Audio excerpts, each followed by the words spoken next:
Are we good? All right. So, welcome everyone. It is great to have you all here with us today. My name is Ana Elterman. I'm a PhD student at the Federal University of Santa Catarina, and I will moderate this presentation today. The annual conference of the International Association for the Integrational Study of Language and Communication is being hosted by the Postgraduate Program of Linguistics at the Federal University of Santa Catarina and the Research Group on Critical Language Policy and Planning. It is my great pleasure to introduce you to our speaker, Rebecca Bayeck. Rebecca is a dual PhD holder in learning design and technology and comparative and international education from the Pennsylvania State University.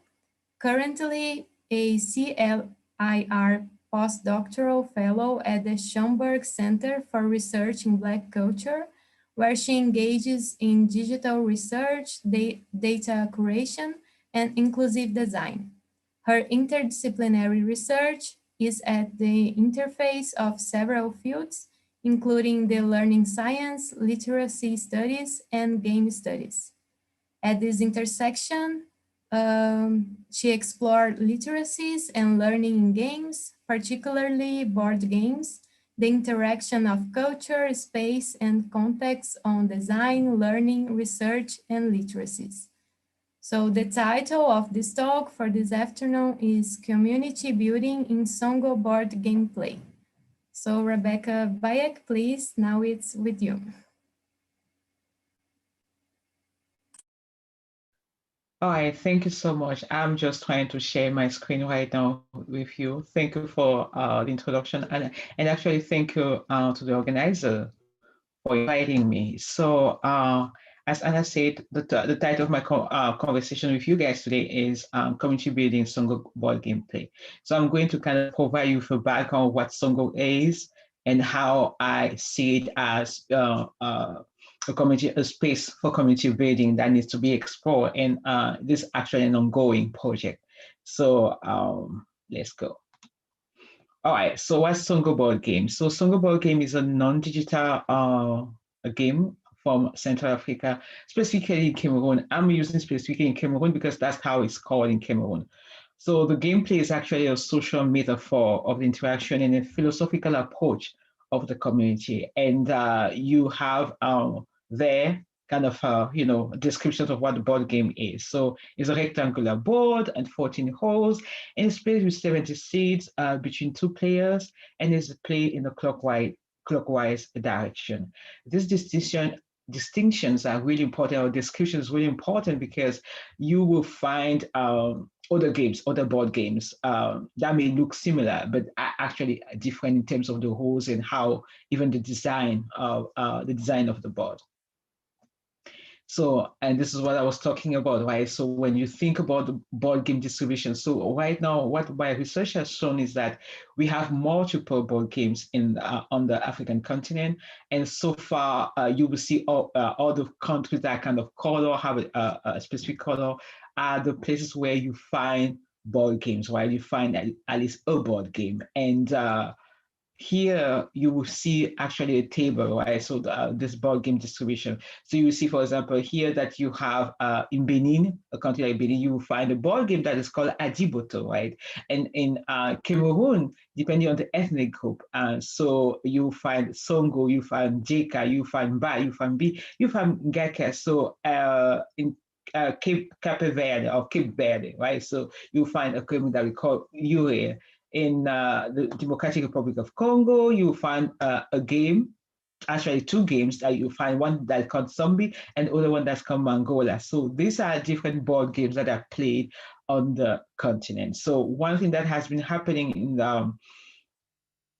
for anthropologists and archaeologists who have been researching board games on the African continent is that they have always looked at this game, like put them in one generic title that they call them Mancala, but I'm pushing against this because if you call them Mankara, then you are taking away from the community, the ethnic group that has designed the game, the creativity, the rules, and based on game literature and research, when a game has a different rule, right? You don't call, they are not the same games, right?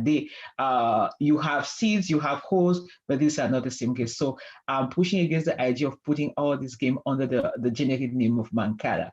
These are not Mankara, so we have to acknowledge the identity and the language, right, of the games and how the people who designed this game actually are calling them. So that's why I'm going for Songo. When you talk about Songo, you have to call it Songo. If you talk about the big game, you have to call it big game. If you talk about Oware, it has to be Oware. So now the study context. So here I'm going to focus here on the Cameroon because the study was actually this presentation is going to be based only on the context of Cameroon. So Cameroon, what is Cameroon? Cameroon, or where is Cameroon, I would say. So Cameroon is a country in central or west region of Africa. So it's a French speaking, not French speaking, I would say it's a bilingual country. It's one of the two countries that are bilingual with Canada in the entire world. Why is it? Because of colonization. So Cameroon was under the protectorate, right? Once Germany was beat the First World War, so they had to leave. And then the UN at the time, I think it was the Society of Nations at the time, put Cameroon under the protectorate of Britain and France, because Britain had the neighboring country, which was Nigeria. So because of that, colonization forced both the country to have a side that speak English, and then have a side that speak the official language, which is French. But one thing that you want to know is that Cameroon is a very diverse and ethnically diverse, but also language-wise extremely diverse. So you have more than 250. Some are counting like 300 languages that are spoken in the country. So you see that it's definitely diverse. And so the question that I've been asking myself is that how can then in such a diverse, right, ethnically diverse and linguistically diverse country, how can we build a community? How can community be built? How can an identity can be built? And this is what I'm trying to explore with the Songo board game. So here are the basic rules of the Songo. So each player starts with 35 seeds. Remember that I talked about 70 seeds and then split in two, so 35 seeds.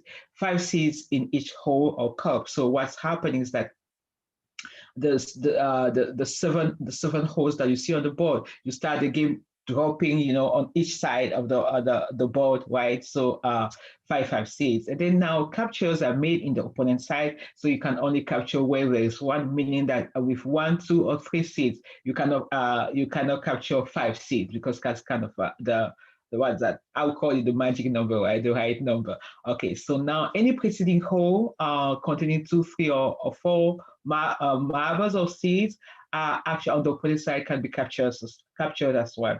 I want to emphasize here that if I'm using seeds, it's because in the language that is spoken in the country, in the language of the ethnic group, right, that's kind of, I've studied this game, Songo, the Wondo language, there's no word for, they don't call this marble, they call this actually seeds. And then the instrument, right, the seeds that I play with are coming actually from seeds from a tree that is used to cook, and actually is used as a spice. So it's definitely a seed. So that's why I prefer to call seeds instead of marble, the way you would call them in the kind of, in the Western world, in a sense. So, and then victory is achieved when the first player has 40 seeds, right? So, and then again, depending on the ethnic group, so some of the group will say, okay, 39 seeds, but the group I studied was 46.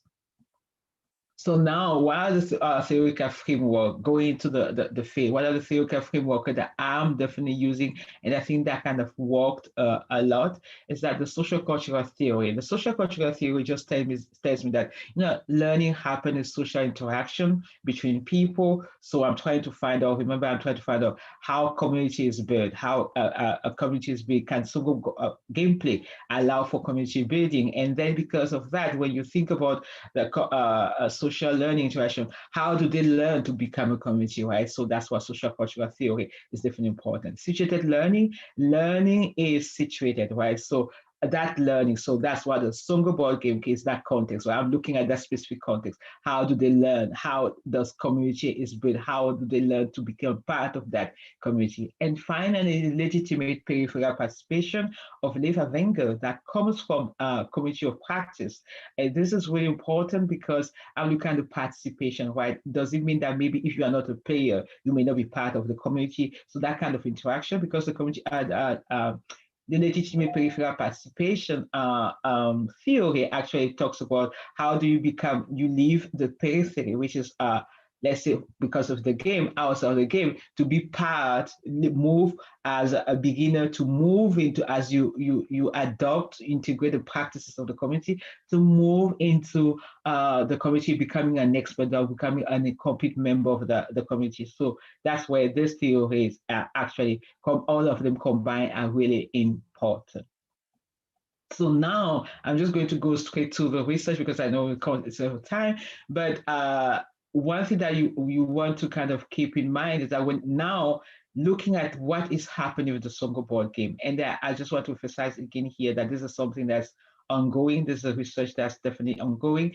So one thing that's happening with Songo board game is that people, there's what I call the embodied language, right? So the group that I studied, actually what was happening with them is that they were coming from diverse background in the sense of economically, but also ethnically. And so you find people from different backgrounds who sit in the city of Yaoundé, and because Yaoundé is the capital city, where people from different ethnic groups are just gathering together. They've not known each other, while before at birth they did not know each other. But what is happening here with these games that what I call the embodied language, that to play, as you will see on the screen there, is that somebody is dropping the seed and the other one, his opponent, is observing, but he's understanding what is going on. So there's no need to say to explain what he's doing, but actually his opponent is understanding what is going. So there's a language that I call the embodied language, a language that is kind of peculiar to that to the context of the gameplay, that allows him to become what I call part of that community, right? That community of player. So now you will see here on the other side of the screen here, you will see here that he is, for example, then he say, okay, now he say, okay, again, because I told you that it's kind of French, so I had to translate into English, right? So he was saying, for example, that, okay, I'm reading on the English version. It is that I need at least 15 seeds there. Is it not so? So again, the player, as you see below there, is that he's counting the seeds and in the whole. And here, what is happening here is that when he's pointing a finger at the whole, actually that means you have to watch out for that whole. That you watch out for that whole. And this is kind of a language that has specific meaning for the members of the community. And then you have to be that kind of player. So what I'm discovering here is that as part of the community, you definitely, as part of the community building, there's some level of language that you have to become proficient with. You have to be adapted or knowledgeable of. The next, okay, hold on here. I hope this, okay. So the next slide here is what I call collaboration or audience-initiated collaboration. In this context, collaboration is very unique in the sense that's actually informed by the cultural context where the players were finding themselves.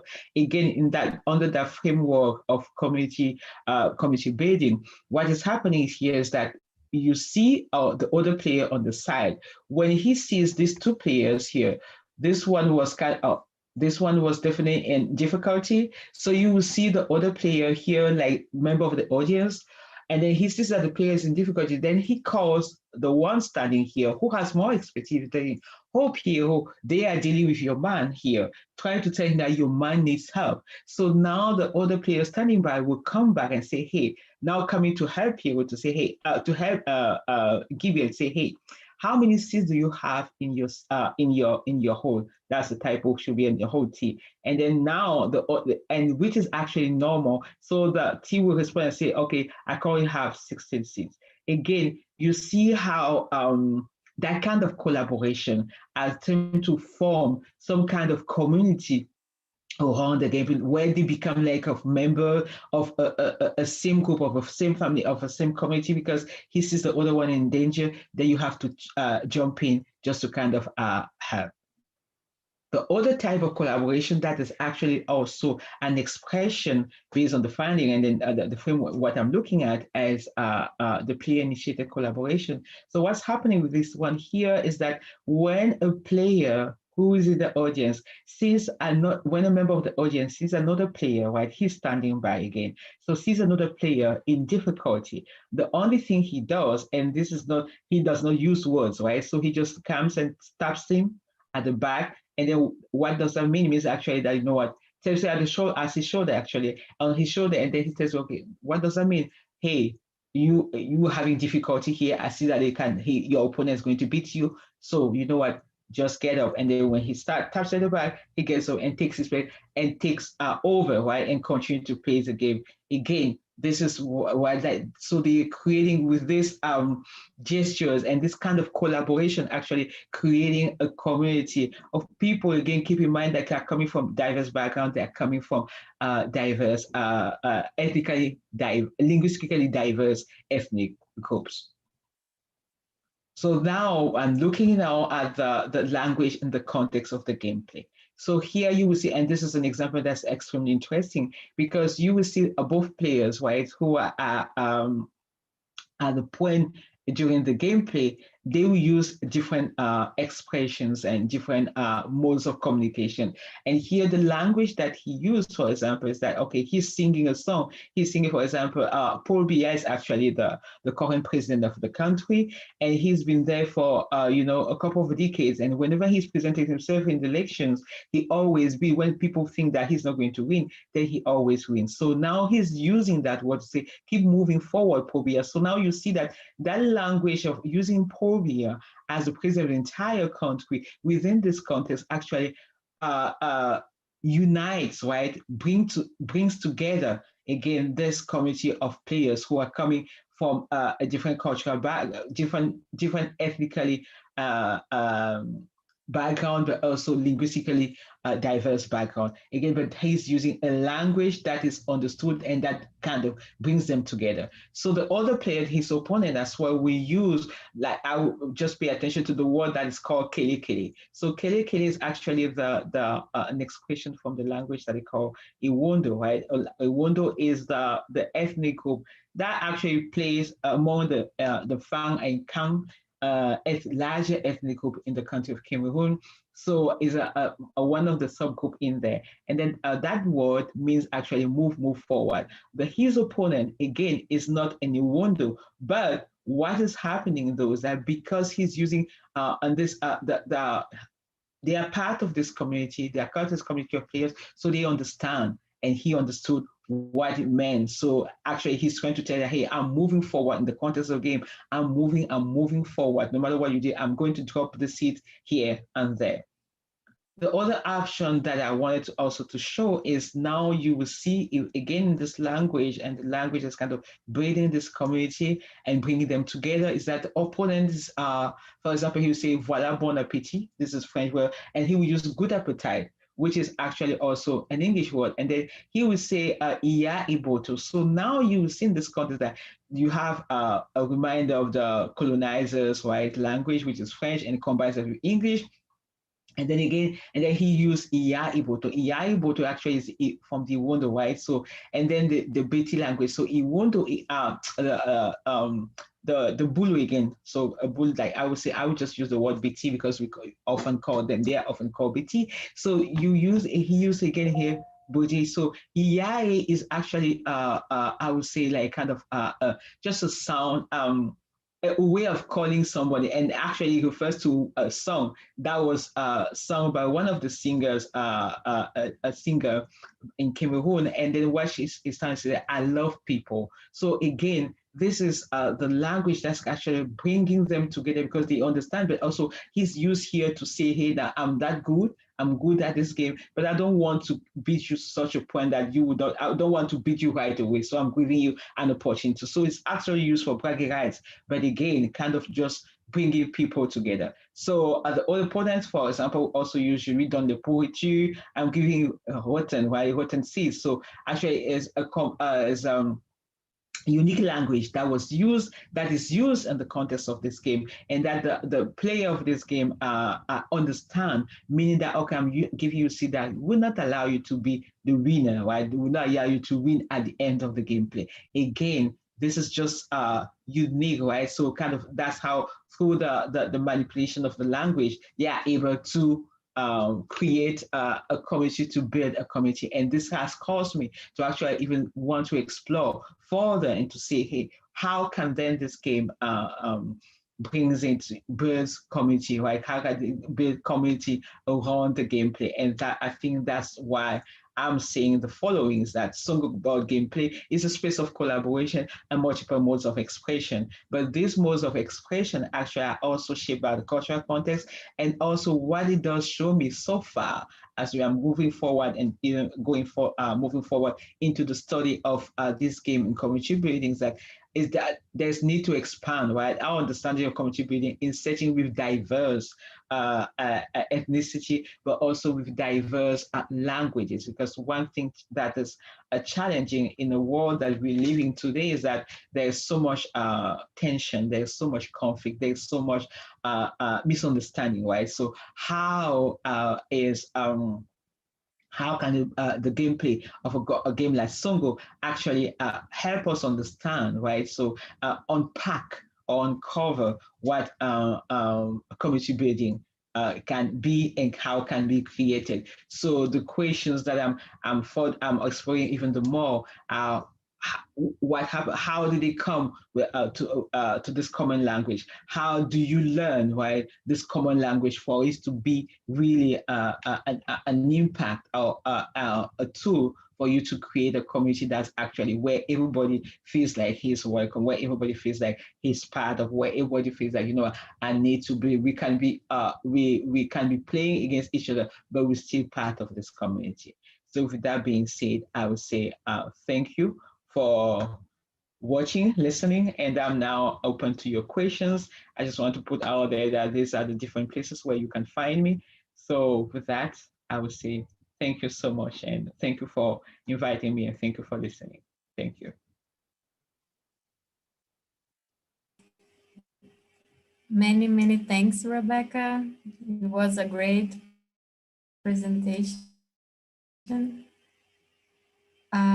I will your presentation, okay?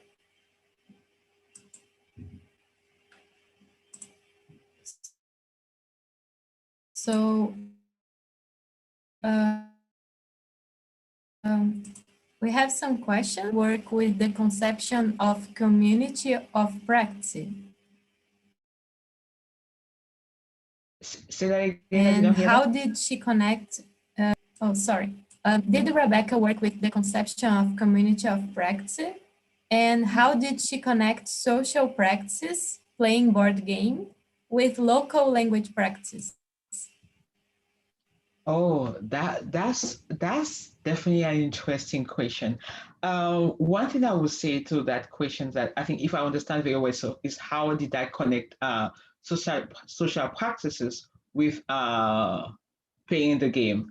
So I would say one thing is that when I was conducting, in the process of conducting the story, was that I have my own background, my own background is that I'm definitely someone who's situated and located in Cameroon in a sense, because I have not only that I speak French, but I also speak the local languages. So in the process of conducting the story, the research, one thing that became really apparent to me was that because of my understanding of the culture and the language that people were speaking, I was amazed that during the gameplay, actually they were using these social practices, but also I would say even social cues to transforming them in a way that fits the gameplay practices. So like Paul Biya, the song, for example, whenever people refer to him, we always say, oh,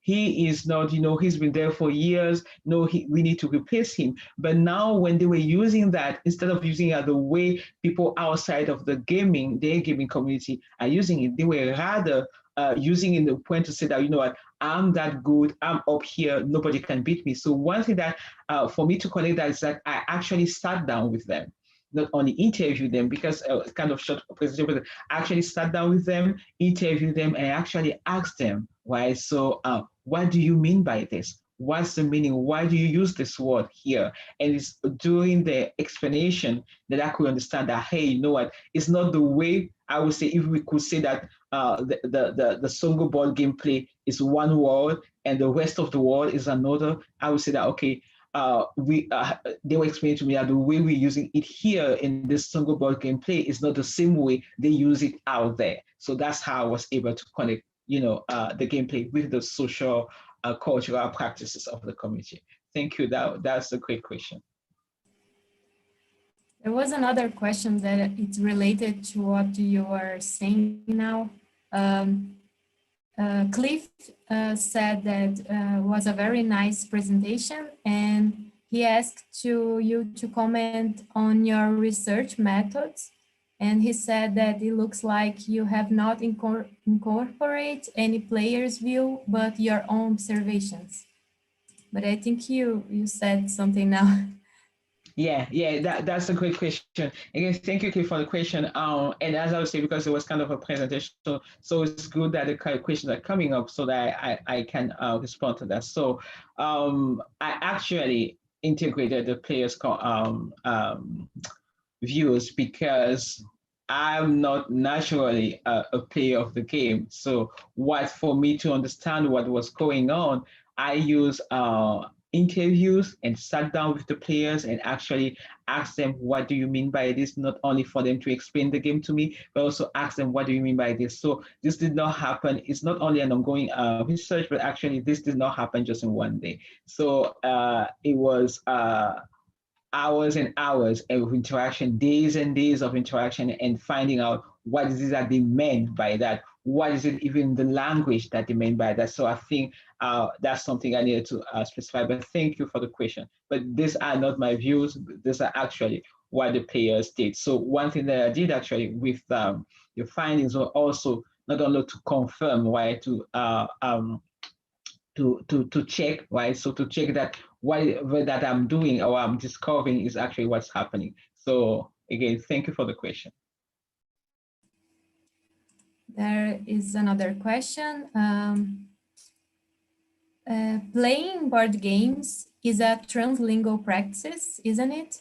So how do people negotiate meaning by interacting different semiological resources? That's definitely a great question, and I think so far board games have not been seen as being a translingual practice, right? So actually, it's something that is emerging, right? So something that is coming into play. I will say something to you all now is that when I started the study, my field, and I think with the introductions that I'm in learning design and technology and comparative international education. So I'm looking at this game from a learning sciences perspective, right? So, but now what happened is that because I have on my board people who are linguists, so I started discovering that, hey, there's something here about linguistic that's going on, that's happening. So far, board games have not been looked at. And I think that's where I'm kind of pushing the envelope to say, hey, you know what, it's not just about gaming per se, but also about that translingual, right, approach to things. So to that person's question about how can they now form different semiotic, and that's where I think the study that I'm conducting right now is really important because that's the question I'm going to ask, right? That's the question I'm asking actually. So how can they come to a common meaning, right, from different semiotic sources? How can they come to that meaning? And that's the question I'm definitely addressing on this project. As I told you, this is an ongoing thing, so these are kind of primary findings. And one thing that's really interesting in research is that the more you what you research, the more questions are kind of coming up. You're like, oh wow, what's happening here? So thank you for that question. This is really interesting. We have a last question from Christine Severo too. How did colonialism influence the practice of board games in Cameroon? That's a great question.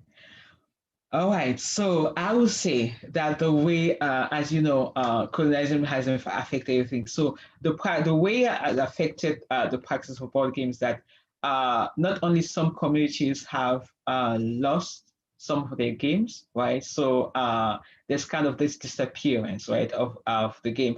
I will give you an anecdote that, like, when I started conducting the story, the research, they were amazed. They were like, why are you interested? Because usually they don't see people, right? So people don't, people look at them and like, oh, we're gonna, they are just wasting their time, right? So so that perception is always there. So that's how colonialism actually has started influencing, that losing some games. But also, one thing that has also happened is that some of the, now culturally, because the study was conducted in a urban setting.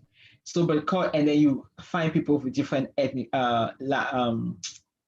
linguistic diversity, right? Ethnically, they are different diverse. But one thing though is that normally, historically, when I actually interviewed some of the Wonder folks who were kind of where the Songo board game case is very popular within this community, one thing that they were telling me is that historically, this game was played by what I would call the leaders of the community, right? And then what was happening also was that you would play the game, and then it was a place for you to actually show your mastery of the language. So they would, for example, use proverbs in the language. Right now, they still use, because they still use, but actually it's mixed with French, it's mixed with English, and sometimes I did not say it, but there are some portions where they even use German words, and this is kind of the reminder. So now, and then also using words that are because in Cameroon, what that happened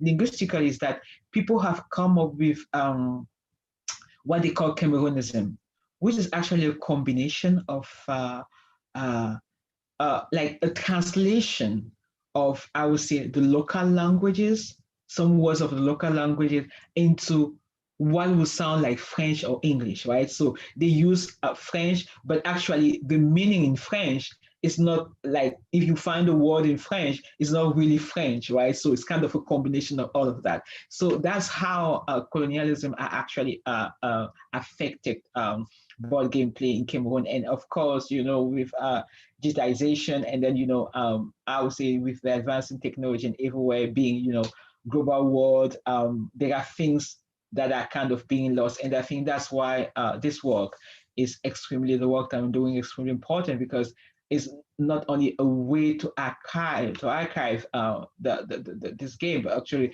provide that history that has been left in the world of in the realm of archaeologists that only look at it as something of the past, right? As something that's not relevant for us today. So I thank you for that question. I think that's really important, and thank you for asking that. Well, we have two more questions now. One is, how have these games been used in educational field?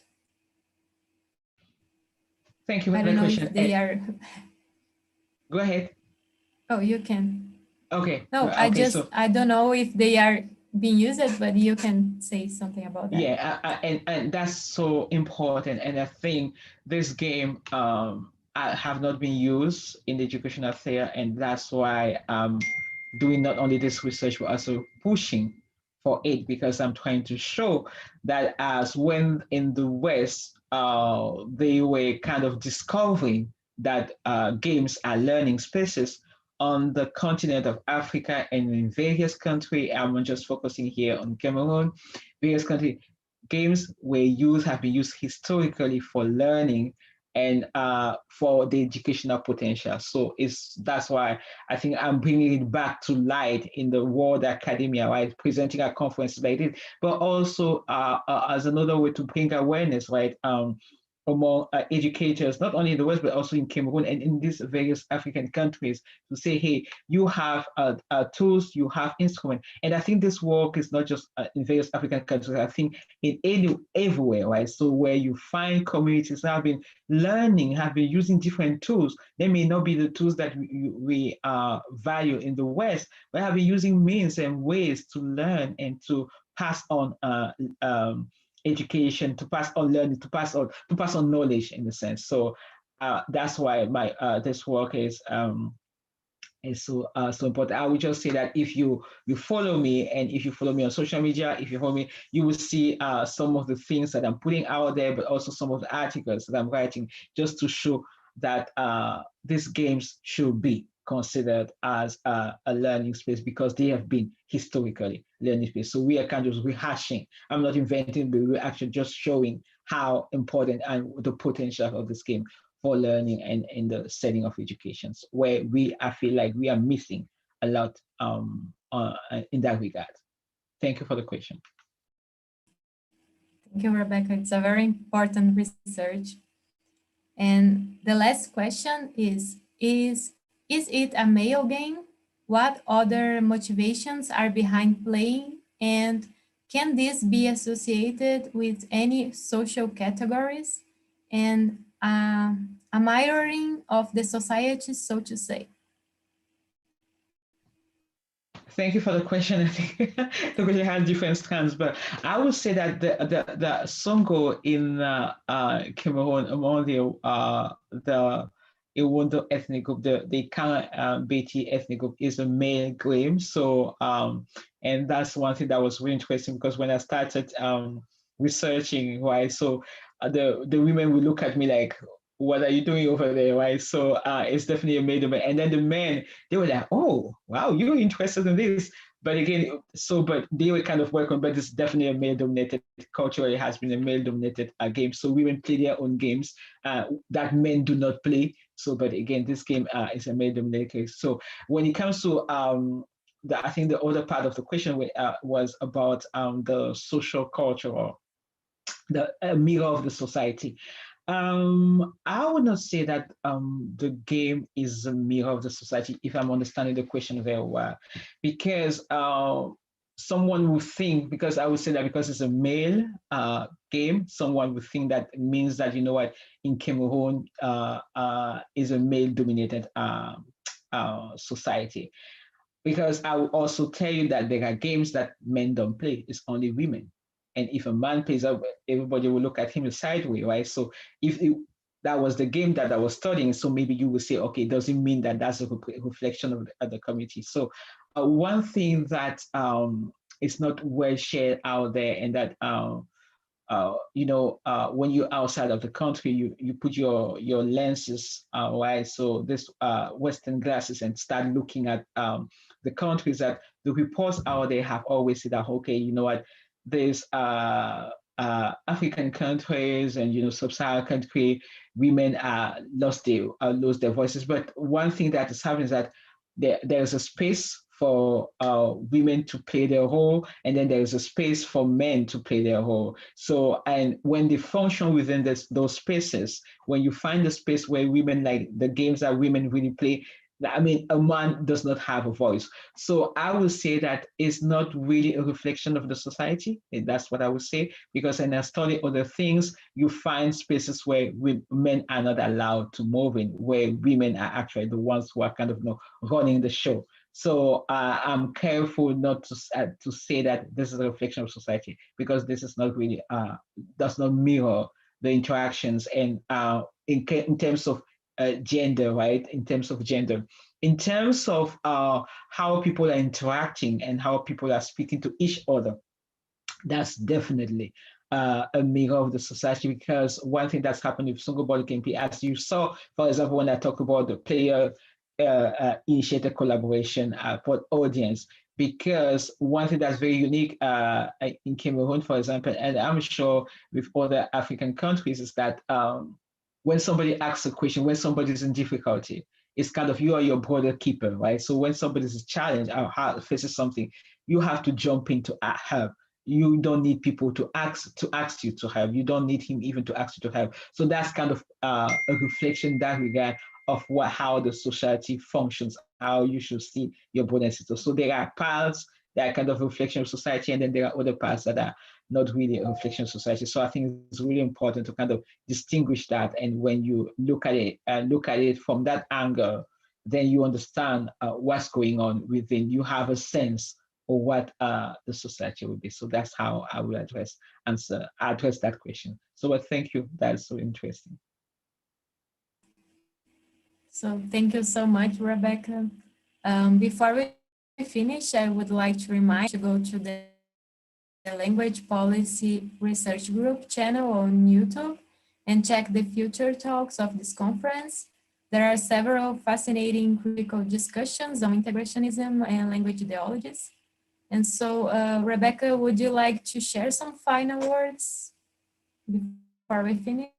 Yeah, oh, absolutely. And I think just being invited to this conference is definitely pushing my research forward, and shows how interdisciplinary it is. Like I'm trained as a learning scientist in the field of education, but being able to speak with linguists, right, and think about translinguism in the area of board games is really fascinating. So I would say that this conversation are really important, and this interdisciplinary look at everything is really important, and that's how we're gonna address. We may not solve all the issues of the world, but I think that's how we're gonna address issues, right, of the world, and address some of the questions they're asking themselves. So I would definitely say that if you need further information on what I'm doing, feel free to follow me on the different social media, and or send an email. I would definitely follow back and answer your questions. And I would say thank you again for having me, and thank you for attending the talk.